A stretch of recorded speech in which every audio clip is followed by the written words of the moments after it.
power 2s plus 1 minus 4 open bracket 3 raised to power s close the bracket plus 1 equals to 0. How are we going to get s? Let's look at it. I will write solution.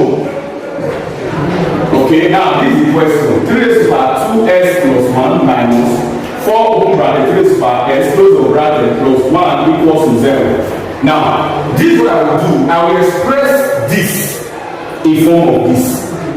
Look at it. Now, 3 raised to power 2s plus 1 is the same thing as 3 raised to power 2s times 3 raised to power 1. That is from the law of indices. Look at it. The same base, pick one. 2s, 2s. Multiplication will come to plus 1, 1. So meaning this is the same as this.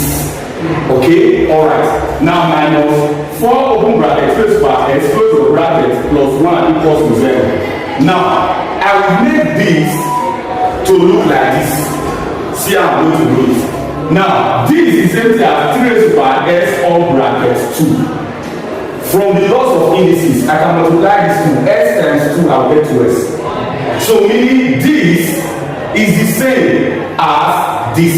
Okay. Now times 3 raised to power 1 is 3, okay, minus 4 open bracket raised to power s close the bracket plus 1 equals to 0. Now from here I will assume where I see 3 raised to power s, let it be p, okay. I will write let p equals to 3 raised to power s. So where I see 3 raised to power s, in this equation I will write p. I will put p there. Look at it. In place of this now I have p raised to power 2 times 3 minus 4 brackets here now p close the bracket plus 1 equals I will multiply this to 3p squared minus 4p plus 1 equals to 0. Now this is a quadratic equation. 3p squared minus 4p plus 1 is a quadratic equation. What is a quadratic equation? A quadratic equation is an equation whose highest power of the node is 2. Okay, when you have an equation and the highest power of your node is 2, it means it's quadratic. Okay, and to solve a quadratic equation we use 4 ways.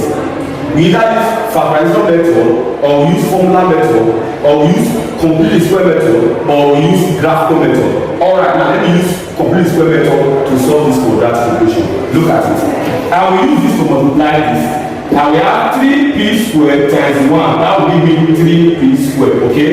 Now I will look for two numbers that will multiply. I will give me 3p squared. If I add or subtract, I will get minus 4p. Two numbers will multiply. I will give me 3p squared.